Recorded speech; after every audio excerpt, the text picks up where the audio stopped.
नमस्कार प्यारे बच्चों। आज हम सब मिल कर के नवमीं कक्षा के अंतर्गत निर्धारित राहुल सांकृत्यायन द्वारा रचित लिखित लिहाजा की ओर नामक पाठ का सरल शब्दों में सारांश पढ़ेंगे। इस पाठ में राहुल ने अपनी पहली तिब्बत यात्रा का वर्णन किया है, जो उन्होंने 1929-30 में नेपाल के रास्ते से की थी। चूँकि उस समय भारतीयों को तिब्बत यात्रा की अनुमति नहीं थी, इसलिए राहुल सांकृत्यायन जी ने यह यात्रा एक भिखारी के रूप को धारण करके की थी। राहुल सांकृत्यायन जी की यात्रा बहुत वर्ष पहले, जब फरिकलिंगपोंग का रास्ता नहीं बना था, तो नेपाल से तिब्बत जाने का एक ही रास्ता था। इस रास्ते पर नेपाल के लोग के साथ साथ भारत के लोग भी जाते थे। यह रास्ता व्यापारिक और सैनिक रास्ता भी था, इसलिए इसे लेखक ने मुख्य रास्ता बताया है। चूँकि तिब्बत में जाति पाति छुआछूत का सवाल नहीं उठता था और वहाँ की जो औरतें थीं वे पर्दा नहीं करती थीं। चोरी की डर से या चोरी की आशंका के कारण भिखमंगों को कोई घर में घुसने नहीं देता था, तो अपरिचित होने पर भी आप घर के अंदर जा सकते हैं। कहने का तात्पर्य यह है यहाँ पर कि चोरी के डर के कारण लोग भिखमंगे का भेष धारण करने वाले लोगों को या जो भिखारी होते थे उन्हें कोई अपने घर के अंदर घुसने नहीं देता था। लेकिन यदि आप अच्छे व्यक्ति हैं, सभ्य व्यक्ति हैं और एक सामाजिक व्यवहारिक व्यक्ति हैं, तो आप भले ही अपरिचित हों, लेकिन अपरिचित होने पर भी आपको लोग अपने घर में घुसने देंगे और ज़रूरत के अनुसार आपके पास जो भी है सामान, आप उस सामान को उस घर की बहू अथवा सास, कहने का तात्पर्य यह है कि उस घर की महिलाओं से आप उस सामान को दे करके उनसे बनवा सकते थे।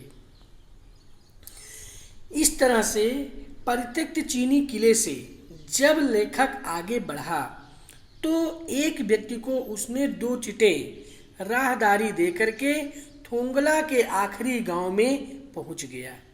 2 चिटें राहदारी अर्थात किराया। एक व्यक्ति को लेखक 2 चिटें, चिट मतलब पैसा, जैसे हम लोग पैसा दे करके कहीं पर किसी भी वाहन से यात्रा करते हैं, ठीक उसी तरह से लेखक भी उस समय 2 चिटें जो है किराए के रूप में दे करके वह थोंगला के पहले आखिरी गांव में पहुंच गया।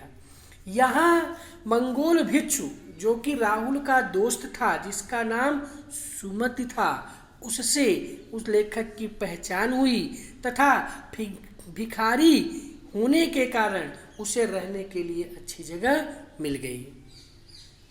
5 साल बाद वे लोग इसी रास्ते से लौटे थे।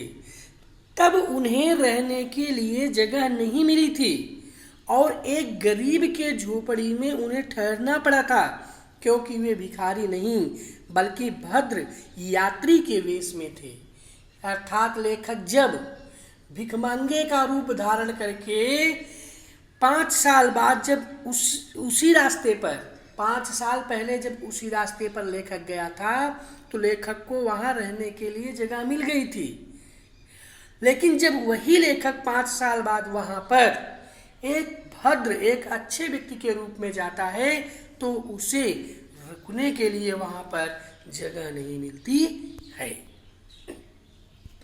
अगले दिन राहुल जी एवं सुमत जी को एक विकट डांडा थोंगला पार करना था। डांडे तिब्बत में सबसे खतरे की जगह थी। 16-17 हजार फीट ऊंची होने के कारण दोनों ओर गांव का नामो निशान न था। डाकुओं के छिपने की जगह तथा सरकार की नरमी के कारण यहाँ अक्सर खून हो जाते थे। चूंकि वे लोग भिखारी के वेश में थे, इसलिए हत्या की उन्हें परवाह नहीं थी, परंतु ऊंचाई का डर बना था। दूसरे दिन उन्होंने डांडे की चढ़ाई घोड़े से की, जिसमें उन्हें दक्षिण पूर्व और बिना बर्फ और हरियाली के नंगे पहाड़ दिखे तथा उत्तर की ओर और पहाड़ों पे कुछ बर्फ दिखी। उतरते समय लेखक का घोड़ा थोड़ा पीछे चलने लगा और वे बाएं की ओर 1.5 मील आगे चल दिए। बाद में पूछकर पता चला कि लंकोर का रास्ता दाहिने की तरफ तथा जिस दाहिने तरफ है, जिसके कारण लेखक को देर हो गई तथा सुमति जो कि लेखक का मित्र है, वह लेखक के देर होने के कारण लेखक पर नाराज हो गया, परंतु जल्दी ही उसका गुस्सा ठंडा हो गया और वे लंकोर में एक अच्छी जगह पर जाकर के ठहर गए।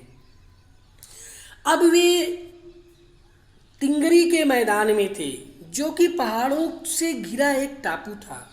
सामने एक छोटी सी पहाड़ी दिखाई पड़ती थी, जिसका नाम तिंगरी समाधिगिरी था।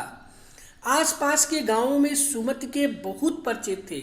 वे उनसे जाकर मिलना चाहते थे, परंतु लेखक ने उन्हें मना कर दिया और लिहाजा पहुंचकर पैसे देने का वादा किया। सुमति मान गए और उन्होंने आगे बढ़ना शुरू किया। उन्होंने सुबह चलना शुरू नहीं किया था, इसलिए उन्हें कड़ी धूप में आगे बढ़ना पड़ रहा था।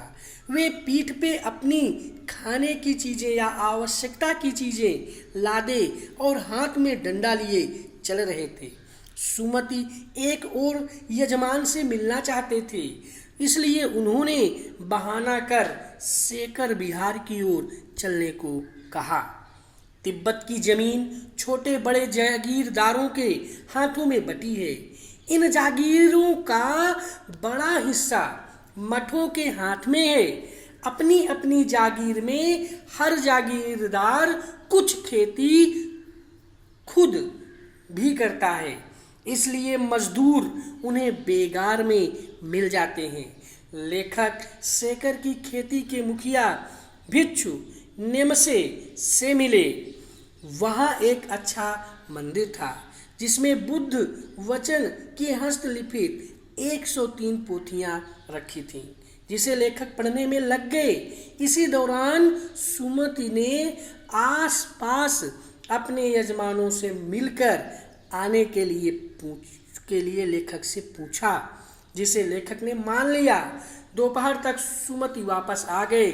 चूंकि तिंगरी वहाँ से ज़्यादा दूर नहीं था, इसलिए उन्होंने अपना सामान पीठ पर उठाया और नेमसे से विदा लेकर चल दिए। प्यारे बच्चों, इस तरह से आपने लिहाजा की ओर नामक पाठ का सारांश पढ़ा। आज के लिए बस इतना ही। धन्यवाद। नमस्कार।